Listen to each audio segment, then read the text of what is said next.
It is the final hour to expiration. How you doing? I'm Ernie, and this is 0-DTE. We're going to see if we can make a trade. Can you make money in the final hour of expiration of the S&P SPX index options?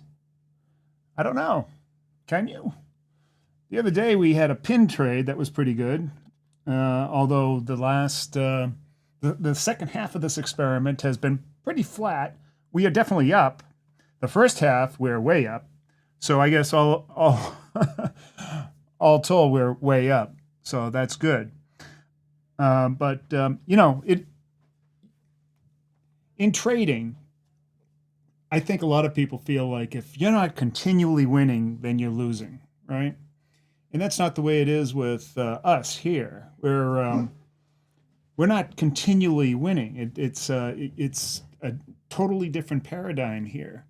I know that most retail traders, they're into this high probability strategies. They think that that is the way to go. And it makes them feel good. You get that dopamine drip of, one small winner after another. Then every once in a while you get bang like that. And, you go way down below your starting point and you feel like, it was just a short, sharp shock. I can get over it. I can grind back. And then you grind back, and then another one, boom, and you're down again. That's pretty much how most day traders and most retail traders go as it goes with trading. Now, the pros, they're much more deliberate and also careful about the type of positions that they get into. They want to make sure that their risk to reward is worth getting into that trade. They want to make sure that every penny is going to return multiples on their investment. And that's exactly what we do. But the caveat to that is that you're not winning every single trade. You're not winning 95% of the time. And a lot of people that have been sort of bred into that type of trading, that's all they know, and they can't get out of it. They can't shift their mindset, even though that is a loser way to trade. It is a losing strategy. It has long-term negative expectancy, where these low probability, low risk, high return have positive expectancy. It also puts you in a completely different mindset. Each trade, even though you're in this sort of 95 percentile win rate, every trade is sort of a nail biter, right? Because you're worried that you're going to go down and hit that risk. And so all your time is spent trying to manage risk. And we never do that. We never manage our risk, ever. We're sitting here managing our profits. So even the losing trades, they are so insignificant because it's defined risk and very small that we never really feel them. So that's the difference.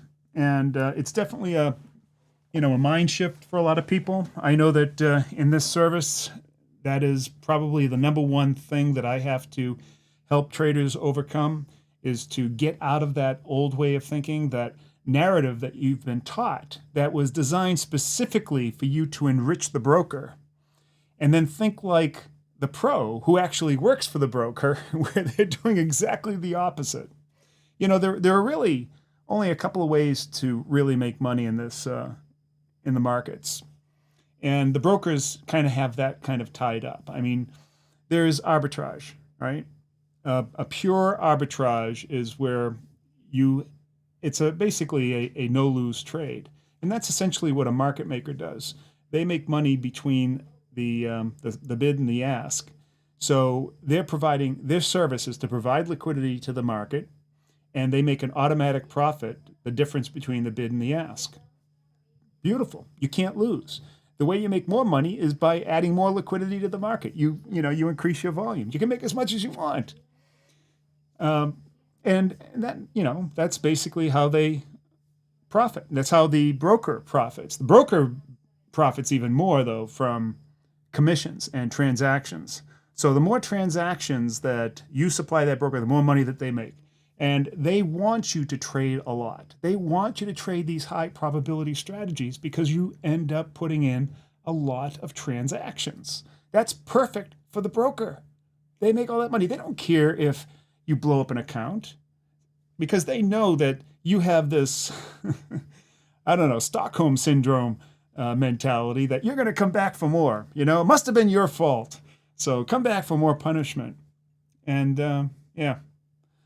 So the other way that you can make money in this market, again, is a kind of arbitrage, and it's really relegated to those that have the computing power and know-how, and that's high-frequency trading. And it is another type of arbitrage. It's a front-running arbitrage where they trade faster than anybody else and get ahead of your trade and can see what your trade is before it's even entered into the market, and then be able to create an arbitrage on that and take pennies off of it. That's another way you make money. The other way is basically what we're doing. Low risk, high return, selling premium, right? So those are really the two ways, arbitrage and selling premium, that people make money in the market. Every other way is really a proven loser. So anyways, now we get that straightened away. All right, let's see. Who do we have on here today? Let's see. We have hi, JD, Lindsay, how you doing? And Victor's here with us. Let's get that pinned. Yep, we love pinned trades. Can't wait to see the volume profile. Price action is a bit all over the place for the past hour. It is.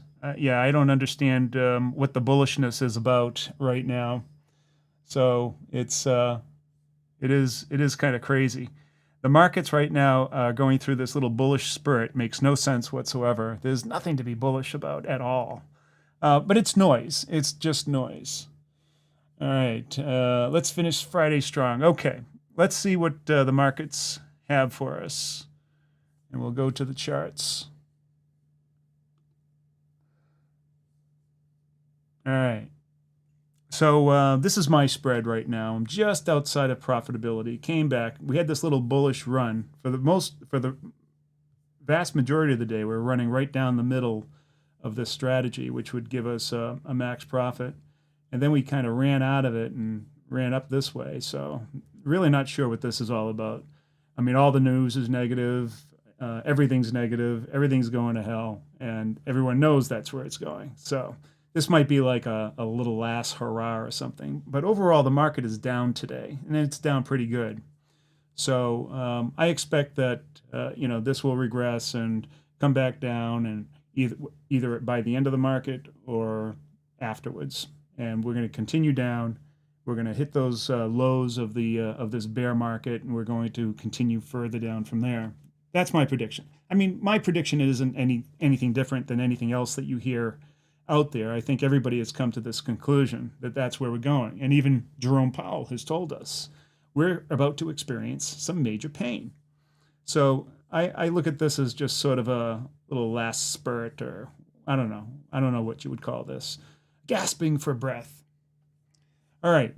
So where are we, though? I mean, if we take a bigger look at this, let's move out a bit and take a look at the volume profile. So yeah, there's a big downturn, and then last night we came down even further, and here we are right now. The arrows there are the scenarios that I put out there. Now we're in a much tighter range than I thought we would be. So I did think that we could potentially come up to T0, this node here, and then move back down and ultimately end on this little child node here, which is right around 3865. And I'm still thinking that that's where we're going to end up. It's possible we close this gap a little bit, and maybe that's what that move was, to fill the gap and then come down and finish the day lower. But I really did think we were going to go lower, and then my primary scenario was come lower and then end up here, or come higher and end up here. I had this other provisional scenario where we would go down further, but none of that happened. We didn't have anywhere near the expected move that I anticipated. So here we are. This little box represents my trade for the day. And it was a good moneymaker. We were inside of this for a long time. Lots of people took profits out of it. So, and whether or not it will finish up that way, that's another story. So as far as this, as the profile goes, I think that we're going to, because we're closest to this node here, I think this is where we're going to end up. The secondary position here would be right on this child node at 39.15, but that's a long ways to go, and I don't see that happening. So to be safe, what I would say somewhere between where we're at and here, this node, so above this node, I would place a strategy right above that LVN there, and I think that's probably going to bring us home. Let's see, who else do we have online here? We have Hans. How you doing? Is Jim Serafin. Let's see, Milo Hoffman. I grabbed a spread at 38.70 earlier after watching this morning's video, and it is now sitting right in the middle. Now, if only it would stay there for the rest of the hour. Well, make sure you have your finger on that that close button, and don't lose any profit that you've made. Set what you're what you're willing to give up, and then set your stop limits or your mental limits there, and make sure that you stick by it, because you don't want to give up what you've been sitting on for a while. All right, so let's zoom in on this and see where we're at. Looks like we're coming back down into my spread, so it may end up being good after all. So that's good. So yeah, I'm thinking right about here. This is probably going to be the POC for the ending point right here. This POC, which is at 38.70. So why don't we call that our spread? Our let's see. So I got a few things on here. Here's my strategy right here. It's already in profit, nice profit, about $200, a little bit more. If we can get to the center here, this strategy will be worth about as much as $1,300. So we only have half an hour to go, man. So let's see what's going to happen. I'm wondering if I should just take it off here, especially being right on the edge. I don't know. After that little bullish spurt, I'm a little worried that it might go up again. So let me just take a look at that.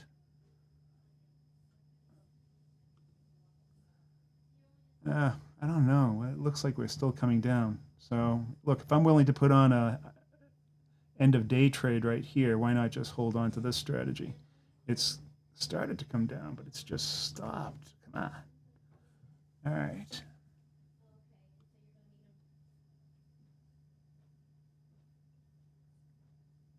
Yeah, I think if we centered right about here, 38.70.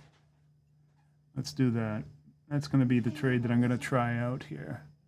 38.70. It's right on the money. Oh, I know why. I'm looking at the ES. So I have to add 17 points to that, all right? Or subtract 17 points.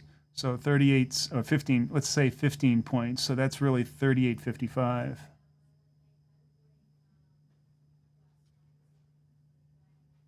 And that's because we're trading the SPX. So 38.55 would be where we're talking about.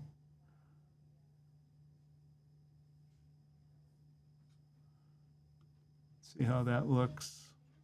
We'll go 10 wide.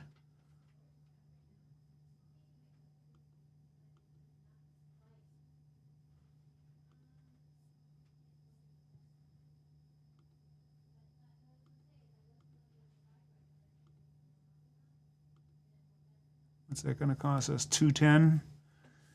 That's like at the limit of our risk to reward. I mean, it really needs to be below 210. Let's see. That would be 1,000. minus 210 equals divided by 210. It's not going to give us what we want. It's only it's less than a 1 to 4 risk to reward. We need something better than that. Well, it is moving down here. You know, it could be that we're just too late to the party here. That whipsaw that we saw there basically made it a little bit difficult to put in. We could, you could take what I had for the beginning of the day. I mean, that's a valid strategy.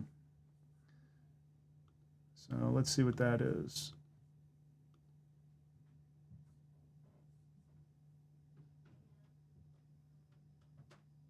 Yeah.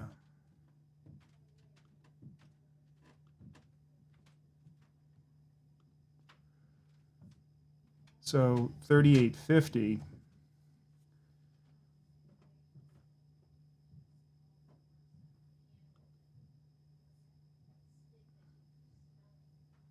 That would be right on the center of the strategy that I took. Let's see what that looks like.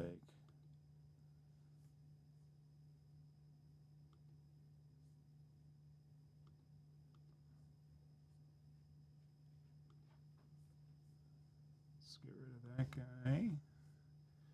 So 38.50 would give us the risk to reward. Let's see, that's only 5 wide though. Let's go 10 wide. Okay, we get the risk to reward we need there. Here, I'm gonna throw that up into the. I won't be able to take this trade because it will overlap my current position. But let's put that in there as our trade for the day. I cannot take that trade because it overlaps my trades.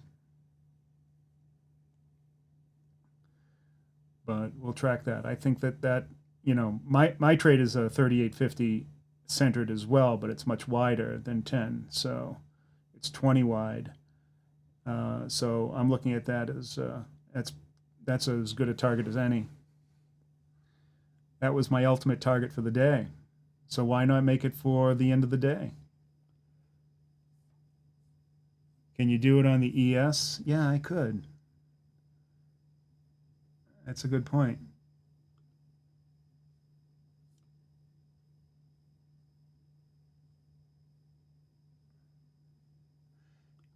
No, I can't because we don't have any. We don't have. There's nothing being traded on the ES today. See, everything's dead because of the rollover, end of quarter. So we can't even trade it on the ES. See, there's nothing to choose. we can't trade. There was an AM expiry which I took part in. You could have traded that, but that was for the September contract. But this first day of the December contract, there's nothing to trade. So we can't do that. We are stuck with the SPX today.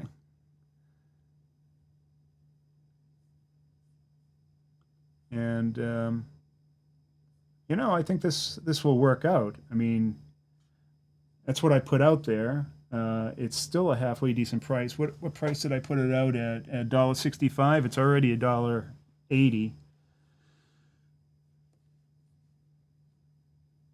Now the question is, will it come into the center there? Now, of course, I already have a trade on here, and I'm already in profit right now. So I want to look at my trade. Let's see, my trade's there, and there. Is that right? Yeah.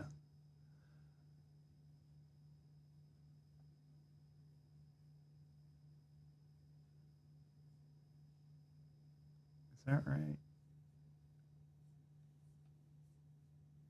I have to go up and look at, yeah, it's a 50 and 35, 35, 50, 65. 35, not 50. 35, 50, 65. There it is.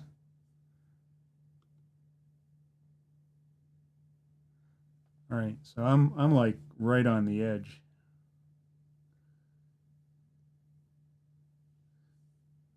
And then this kind of just squeezes it,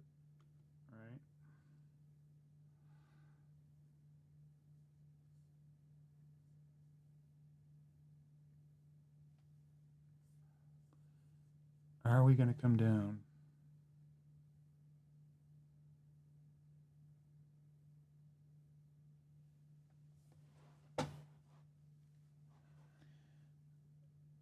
Yeah, I'm already a pattern day trader, so I'm already flagged. That's why I use the pattern day trader hack. All right. So I can sit here and I can trade as much as I want as long as I don't close a trade. So, for example, I could take profit on this trade right now. Let's assume that it doesn't go anywhere, and see, I could take this closing trade right here at 330. What did I get in at? I got in at $1.60. So I could take good profit right now by just closing this at 380. But it looks to me like it's going to come home. Let me yeah, I don't know. I'm gonna grab it. I am gonna grab it. See, there's my pattern day trader warning.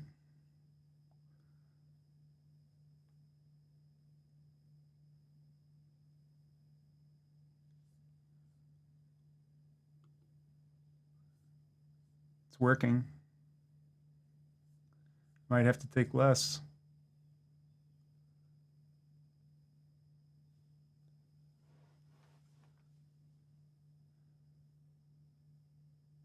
Might have to take less. Let's do a cancel and replace. I want to get that profit. $3. Well, it's better than nothing.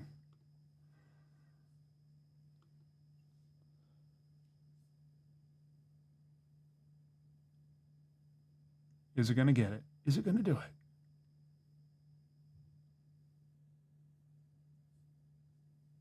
I don't know. It's moving away from me. Ah, jeez. I get time, but look at that. See, it moved away from me. Just I should have got it when it was down here instead of just farting around.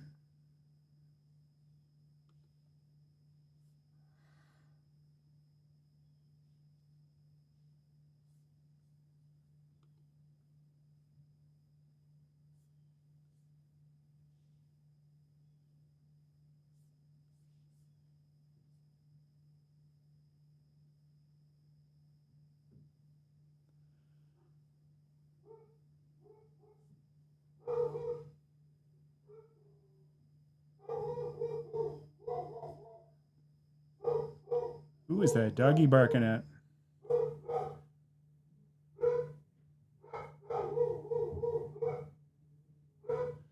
Ah, see, it's going the wrong way.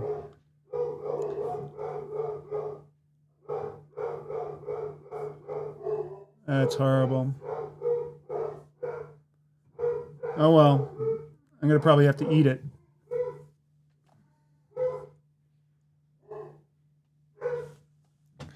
We got plenty of time though. We've got 21 minutes. What am I worried about?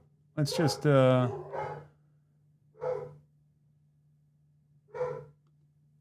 take this trade and up it a little bit. Let's see. We'll just watch that, and it's only worth $2 right now. Hold on. Hey, hey, what's going on up there?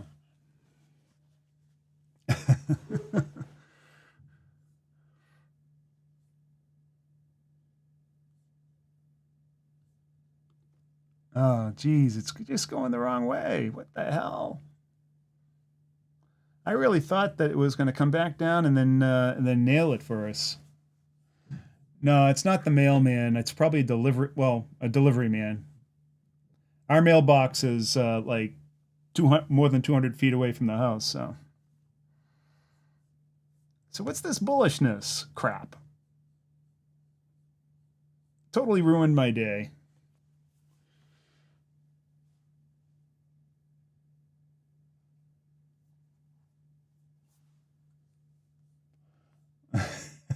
Yeah, probably a bus of immigrants.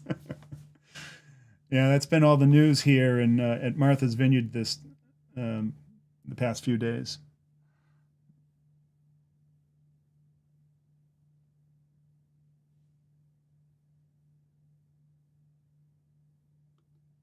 Not much volume up there.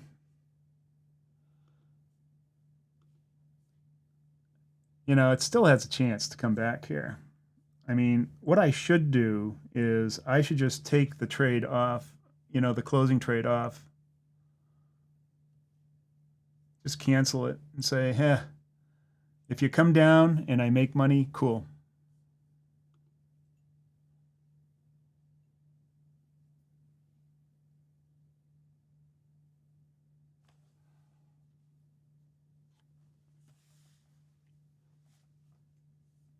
We're swinging for the fences here.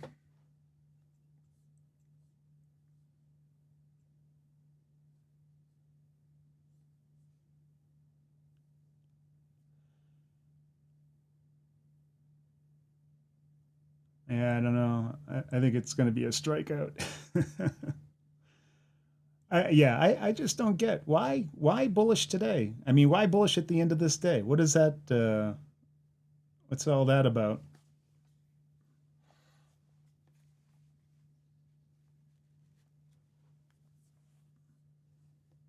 Let's see. Let's go to the minute chart so that we can get maximum enjoyment out of this. Let's see. We still have plenty of time. I mean, it's 18 minutes. 18 minutes is like a lifetime in this trade.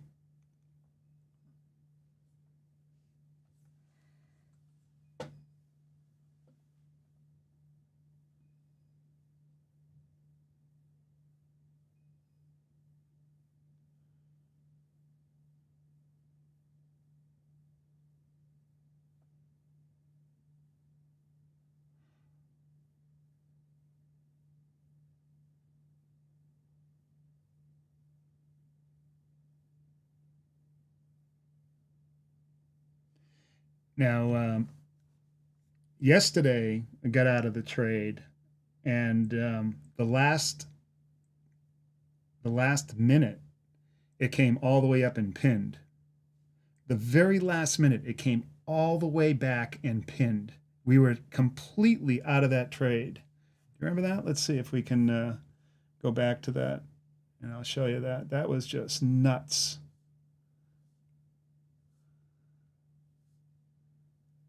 Yeah, there it is.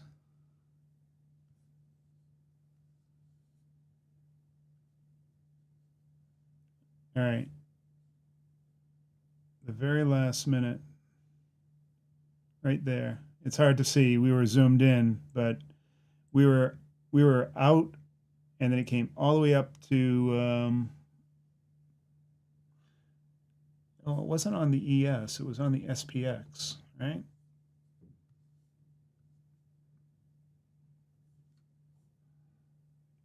On the 15th.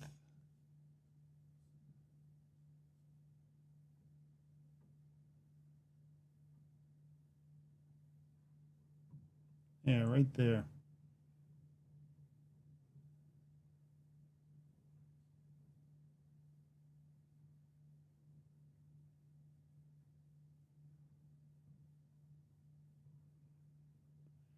Oh well.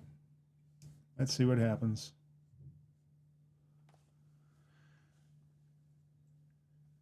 Here's our trade right here.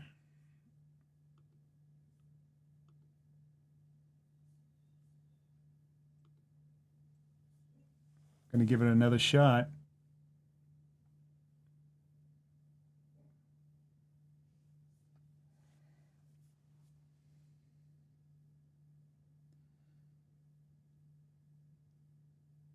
So for 3865, Matt is saying that the probability of touch on 3865 is still above 60%. Yeah, well, it's higher now. Look how the market's moving down. And Vadim, IV is high. The price looks likely to swing in either direction. Well, we want it to swing down, Vadim. Swing down hard.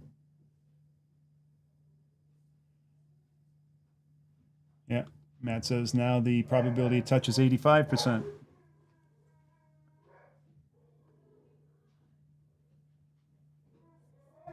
Let's see, what is my my trade worth right now? Is it worth getting out?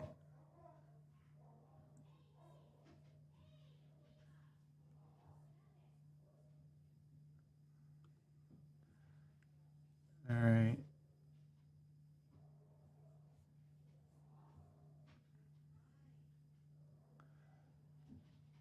Analyze trade. I have to turn it into a sell and turn it into a call. Oh, it's worth five. What? What is it worth? It's worth something. It's worth 225, 260. Let's see if we can grab it. Let's see, where are we at right now?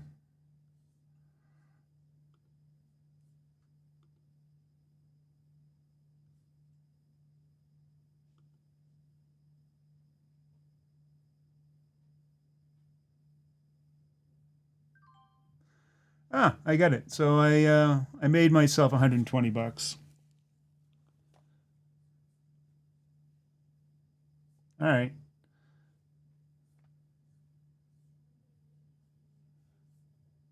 But you know, look, it's going to come down now, and I could have made way more. Look at that. Look at that. It's going to come down in pin. I guarantee if it comes down in pins, that means that I would have missed out on over $1,000. And we have 12 minutes to go. So you're going to see an epic fail here.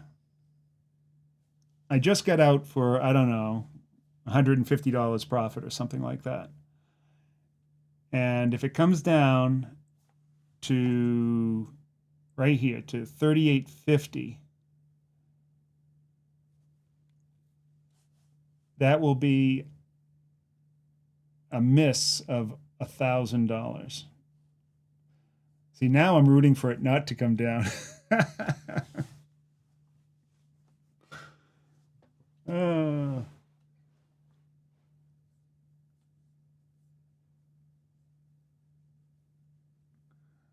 All right, so what is this guy saying? He's always losing money or making very little gains. Obviously, Al, you have not watched this program.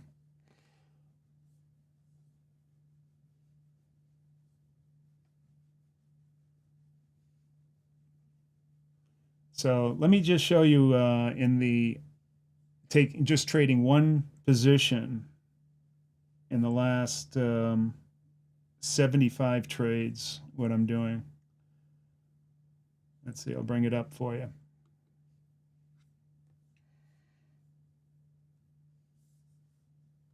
All right. So here's my my trade log for how many trades is this? I don't know. It's a lot. And this is my distribution of returns and my return risk to reward frequency. And this is my P&L. So yeah, I think that I would have to argue against what you're saying, Al. I'm averaging about 7% per month here, so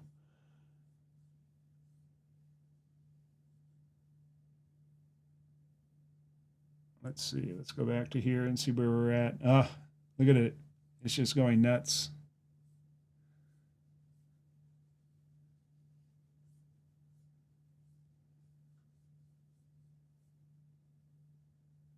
So I made the right move. I got out, took about $150 profit. And when it was back here, when it made this initial bullish run, I only had about 100 and maybe $180 of profit right there. But I was waiting around for a pin, right? And then it just took off. This is where I should have gotten out when it did this little dip, but then it moved against me and then I took it right here. So,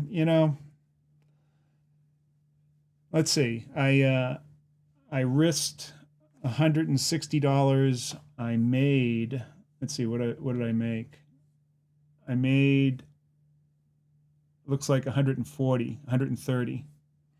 So I got about an 80% return, 85% return on that. You can't, it's not bad. It's not great. It's not bad.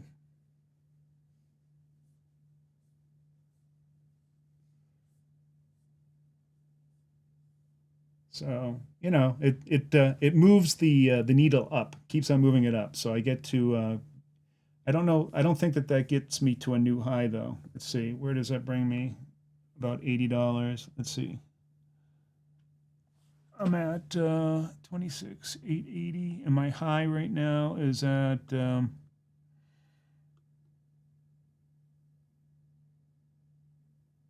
don't know what that high is. 27.2, 27.3. So I'm off the high by about $300.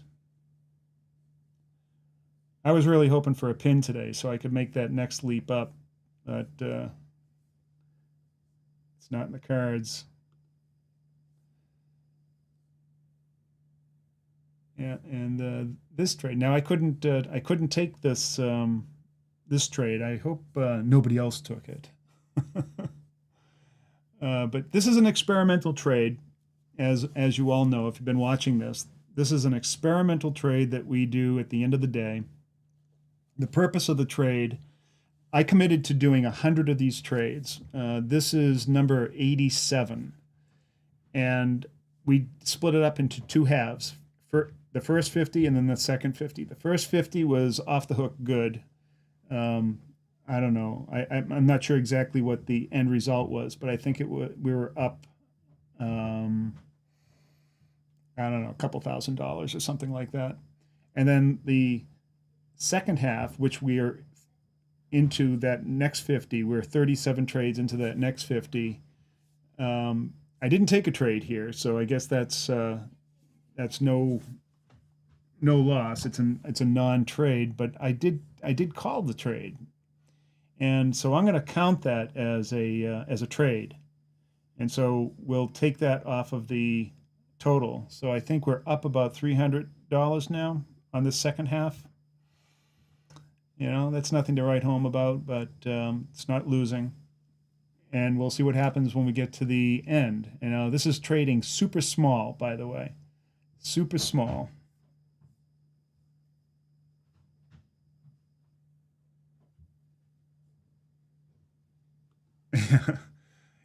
This is one of the problems, Milo, in this strategy. You close a trade that other options traders would envy. Everyone else in options world, they're creaming their jeans if they close and make 40 or 50% or 60%, right? And for us, that would be like a super downer. We're even down if we only make 100%. Those are our average bread and butter trades, anywhere from 50 to 150%. And then we're looking to make, more than that, obviously. Here, let me just go through like the log so you can see what I'm talking about. All right. So you can see that there's a lot of red here in column J. That's that's the net, right, including commissions. And a lot of red. I'm only trading about, I don't know, a little under 54% win rate. But I'm up, over $3,700 on a $2,300 account in a couple of months. So I'm up about 18%, about that, right? That's trading super small. You can see most of my trades are just single positions and relatively small trades.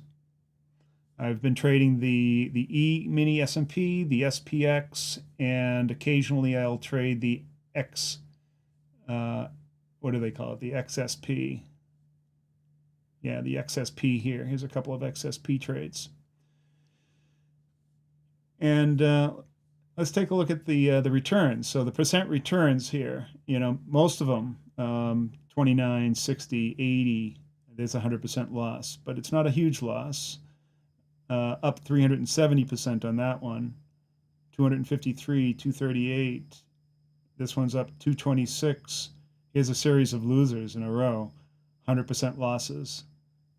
All right, that's what these are right here, but they're not, not huge losses. And then followed up with a nice win, but look at the big wins. The big wins are what send you over the top. $919, $1,100, $668. And that $1,100 was risking only $235. The $668 was only risking $150. The $579 was risking $185. This $529 was risking $290. Let's see what some other notables here. This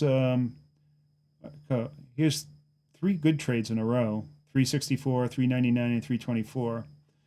I risked 190 to make 364. I risked 95 to make 400, and 170 to make 324. All right, and then this guy down here is the last halfway decent trade. But so this is a super relaxing way to trade because the risk is so small, you're never really worried about what your downside's going to be, and your upside can be huge. So if you look at the distribution of returns now, right, we have this long fat tail of winners where most of our wins offset the losses. The losses are never big, and most of our wins are, will basically offset them. What sends us over the top are the ones at the slightly higher end to medium-sized trades, and then the outliers. And the outliers happen about 10% of the time, all right? So we pretty much count on about 10% outliers. About 30% of the wins are the mid-tier, and then the rest of the winners are the sort of the bread and butter that are offsetting the losses. So that's the way that goes. Now, this here represents how many trades? 82 trades. All right. So that's 82 trades. I have a simulator here. Let me show you the simulator. All right, let's just check the market again and see where we're at. Yeah, that's gone. Yeah, no use looking at the market. But let me show you the simulator that simulates my trading. So the simulator is looking at 500 trades, and so over 500 trades, you can see it's again that long tail distribution, and so this would like simulate my trading here. And the way I simulate it is I take my stats and I put them in here in terms of my range of winners, my range of losers, and approximately my win rate. I even am conservative on my win rate by making it less than what I actually do. And then I also make sure I include fees. So trader number 2 is really me right now. I'm actually up higher than this right now. It doesn't always take 2 trades. I have even that on a distribution so that, and you'll see here.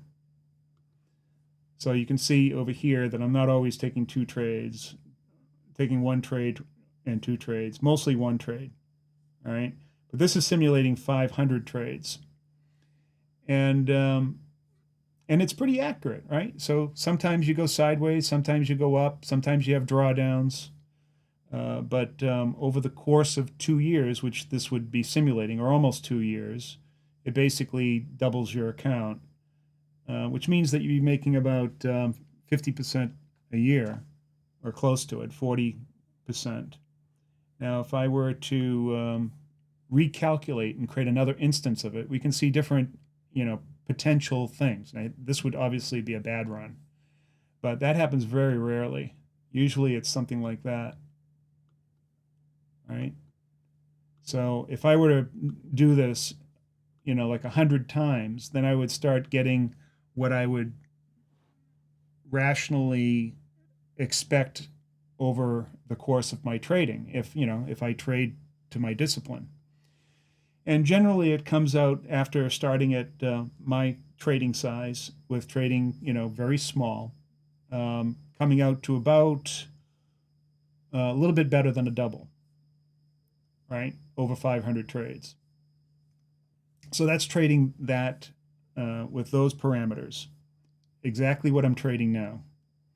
So, this is a really strong, and the cool part about it is the drawdowns are super low. Look, the drawdown on this one, the max drawdown was 5.5%.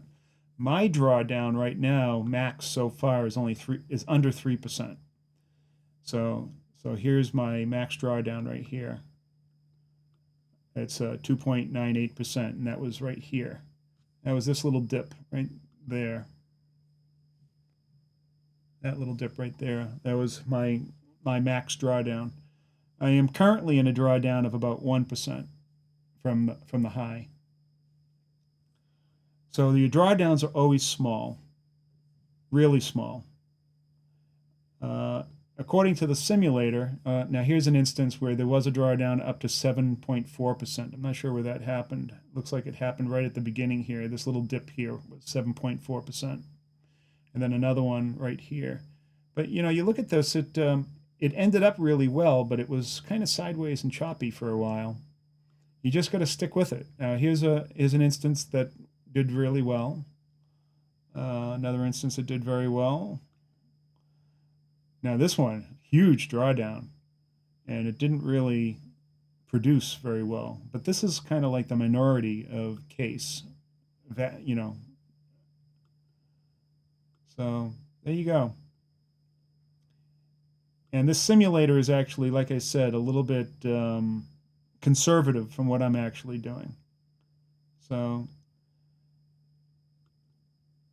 I think it usually gets up anywhere from 45 to 55. Occasionally, you see one that will get up to about 60. This one got up to about 57,000.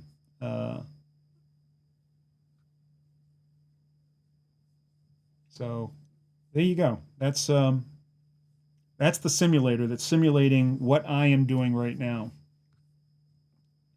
And the distribution is all geared to exactly what I'm doing. So you can see, like, you look at this distribution, and it's very similar to what I'm doing.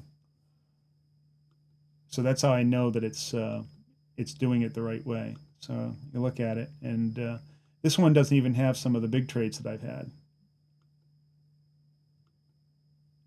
All right. So then if I go back to mine,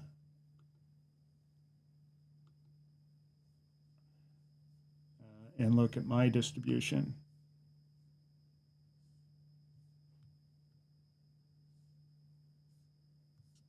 there it is. So you can see it's very similar. All right.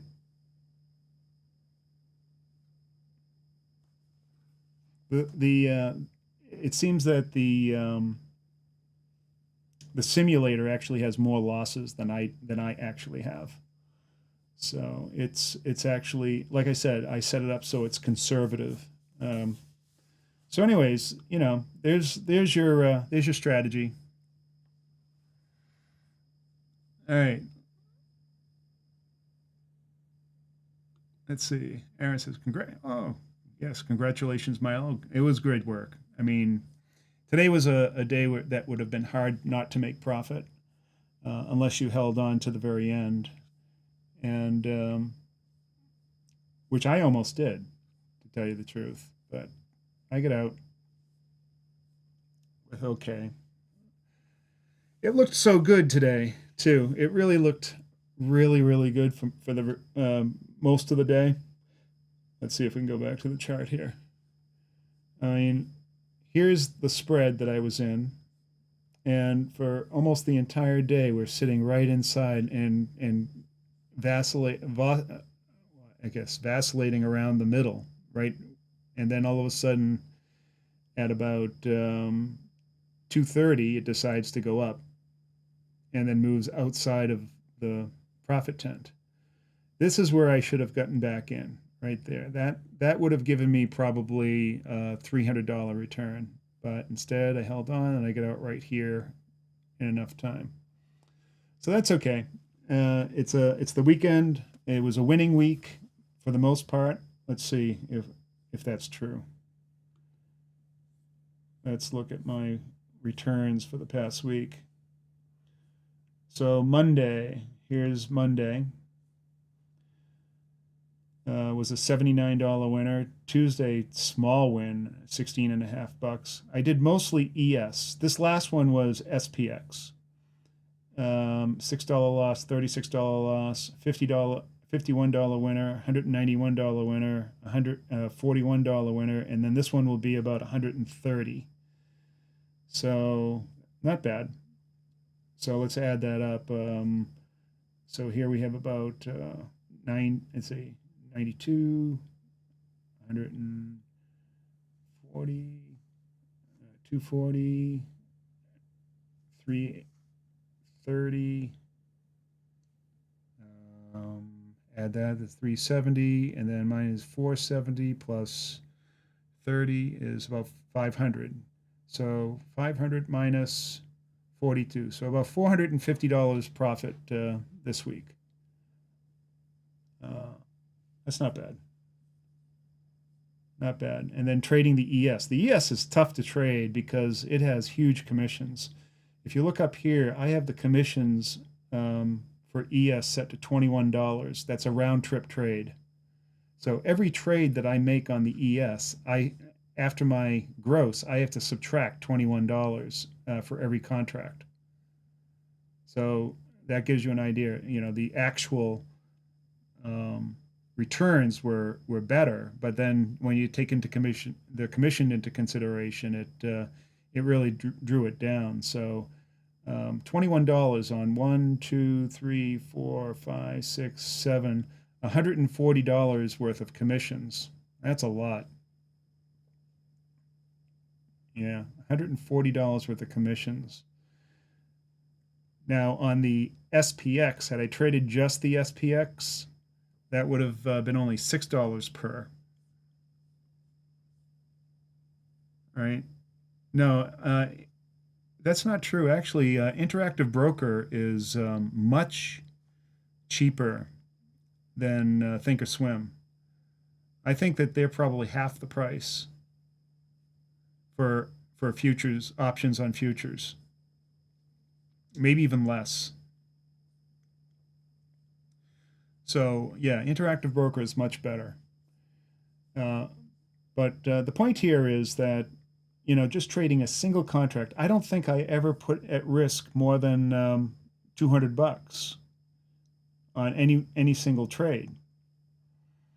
Now, if you were to compare this to the high probability strategies, they're putting up as much as 10 times what their max profit that they're going after. So where I'm putting up, say, anywhere from $80 to a couple of $100, a high probability strategy is putting up $800 to $1,500 to try to make that same money. So in other words, this strategy is actually about 20 to 30 times more cost efficient than a high probability strategy. Just think about that. 20 to 30 times more cost efficient. You use less money, put less money at risk, are in a bad trade or a down trade. I mean, a severe down trade far less often. You're not limited on your upside like you are in the high probability strategies. You have a much higher upside potential. In order for me, so as an example, like let's take one of these big wins here, like I don't know, this $1,100 winner here. I put up $235 to make $1,100. All right. If you were in a high probability trade, you would have had to put up $10,000 to make that same $1,100. Right? Let's be fair. Let's be real generous and say 5,000. You had to put up $5,000. Okay, $5,000 compared to $235. What's that difference? Right? So if I were to take 5,000 and divide it by 235, and I'm being generous, that's 20 times more efficient with the money with this strategy. 20 times. And that's on the low end. Usually it's closer to 30 times. I compared my returns and the cost of trades with another zero DTE strategy. And over the course of 2 years, they still hadn't made what I made after 2 months. And they used 30 times more money to make less money. In 2 years. They used 30 times more money to make less money in 2 years than I made in 2 months. All right. So there is no comparison. And yet, you know, they claim to be 80% profitable, 80% win rate. Well, I don't claim that. I'm only claiming 50% or even 40%. This strategy, you can make money at 30%. I'm not claiming a high win rate, but we're blowing them away in our returns and absolutely demolishing them in the efficiency of our returns. There is absolutely no competition whatsoever. All right? And if you're wondering who I'm talking about the other website that has a very similar domain name, zerodte.com.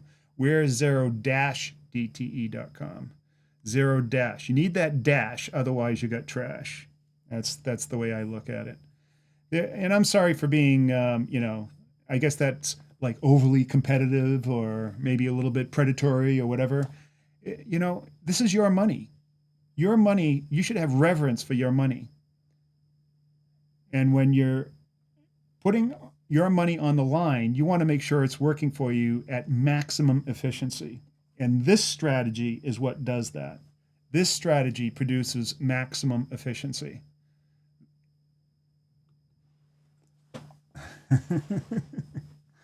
Oh, there I am. That's right. Keep the dash or it's trash. That's exactly right, Matt. Thank you for that. So, so Milo's asking, do you do mostly only 1 to 2 contract trades, or is this just for the last hour trading? Well, for the last hour, we trade super small and do 1 contract. So let me explain what I'm doing.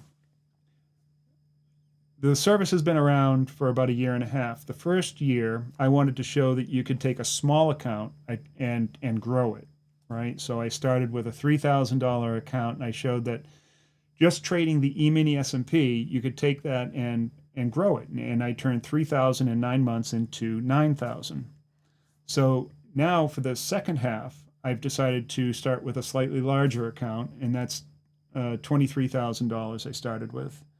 And here I'm trading 1 to 2 contracts, right? So that's appropriate. That's size appropriate. If my account was say 50,000, then I'd probably do 2 to 3 contracts or 2 to 3 positions. If it was 100, I have a much larger account that I also trade, but I'm not doing it as my reference account here. And I have traded it here, but very, very rarely. Next year, or on the next iteration, I'm going to trade the 6-figure account, and then I'll trade at a higher rate. So I wanted people to, to grow along with me, to show them that you didn't need a lot of money to make money. When you have a small account, it's a little bit hairier because the cost of trades versus the size of your capital can mean that the percent of your equity is going to have more volatility. But as you get bigger, then that volatility goes away. So as an example, if you started with a $2,000 account, there's probably about a 30% chance that you're going to hit a drawdown and lose half of your money. And I would consider that, ruin, about a 30% chance with this strategy. If you went to 3,000, that percentage goes down to about 18%. If you had 4,000, it goes down to single digits to about 7 or 8%. So in other words, if you had 100 people trading it, or you did it over and over again 100 times, you would with a 4,000, starting at $4,000 capital, there would be about a 7% chance that you would ruin the account or bust. In other words, get down to half. If you have a $5,000 account, I could barely get to 1%. Anything over that, this strategy takes off. So right now, I am just I'm trading this size of an account to show that with 1 or 2 contracts you can do that. There are people within our service that have much larger accounts, hundreds of thousands or even millions of dollars, and they're trading with many more contracts. And there, I will provide the guidance on how strategies on how to trade with a larger account, but still keeping your position sizing, your overall position sizing, super small. Now, in my 6-figure account, I very rarely trade more than a position size greater than 0.75% of my total account. Very rarely. Usually, it's 0.25% to 0.5%. And still, with that size, over the course of a year, I'd project that I can make 40% on that 6-figure account by trading that small. That's the difference. That's the power of asymmetry and what we're doing here. Let's see. Oh, we have a question here. Miles is asking, okay, I was just wondering what size positions you normally do if I join for the day side. Yeah. So like I said, for a small account, it could be anywhere from, say, 2% to as much as 10%. When I say small, under $5,000. Because it's hard to trade much smaller than that, right? But most of your trades should be around 2%, I would say, $100. And it could go to 3%. For a $10,000 account, you can start shrinking that down. You don't have to go up to 5% or 10%. You can keep your trades between 1 to 3%. For a 20,000, 2.5%, or even less, even 1% to 2.5%. For 50,000, now you can start getting down to 1% of your trading capital as your maximum position size, not your initial position size, but your maximum position size.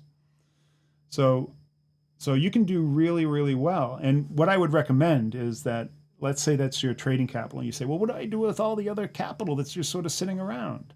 This is what I would do.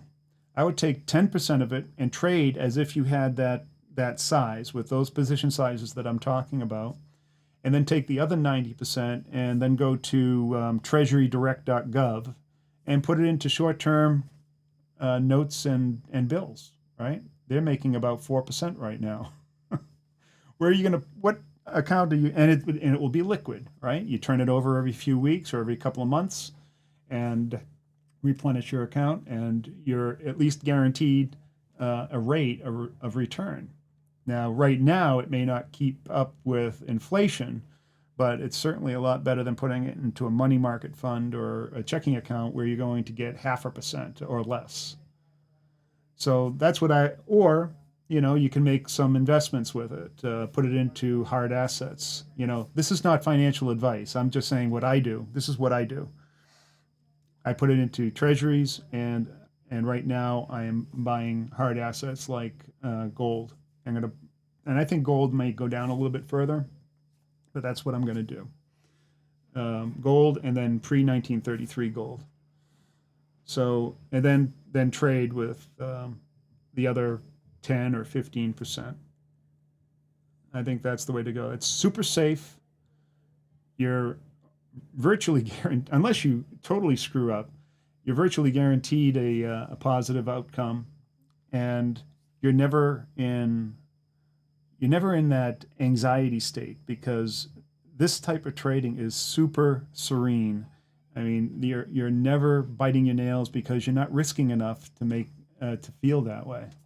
And so because of that, you're able to make much better decisions. You're calm, cool, collected. You can make logical, rational decisions because you're not experiencing those up and down emotional swings that you get in a high probability strategy.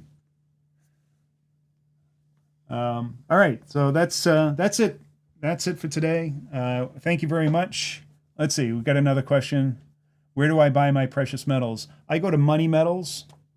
I like Money Metals. I also go to all the usual suspects too, like APMEX and others, but I like Money Metals. But I also buy, like I said, pre-1933 rare coins and gold. And I usually buy them through auction or on eBay or something like that, or at an estate sale or whatever. And that has a great return on it. But I only buy things that are PCGS rated or graded, right? So either bullion, gold, eagles, or buffaloes, which are 24 karat gold, or pre-1933. And like I said, if you go to some of the auction sites like Heritage, Stack Bowers, Great Collections, all of these are great places where you can find fantastic deals on some of the older, pre-1933 gold. So that's what I do. That's where I get it. All right, so we have James is asking a question. Just to understand, Ernie, when you talk about asymmetric trades, do you mean that all your trades have asymmetric risk-to-reward profile? Yes. Risk 50 to make 300, for example. Right. That's about the minimum, 1 to 6. Where generally anywhere from 1 to 6 to 1 to 10 is, if you looked at my my risk-to-reward profile, the distribution of my risk-to-reward, let me just show you that very quickly. You can see exactly what I do. So I track that. So here's my risk to reward frequency. You can see that the vast majority of my trades are between 1 to 7 and 1 to 10, right? And then doing that, and that's what produces this return distribution with the long fat tails. And that's what we're after. We want that kind of distribution because that is what's going to produce low drawdowns and that stair-stepping type equity curve, right? So there you go. All right, I think we're done. The wife is waving her hands. We have to go walk the dogs now. And thank you very much. Peace to you all, and we'll see you. Have a great weekend, and we'll see you on Monday. Take care. Music Man.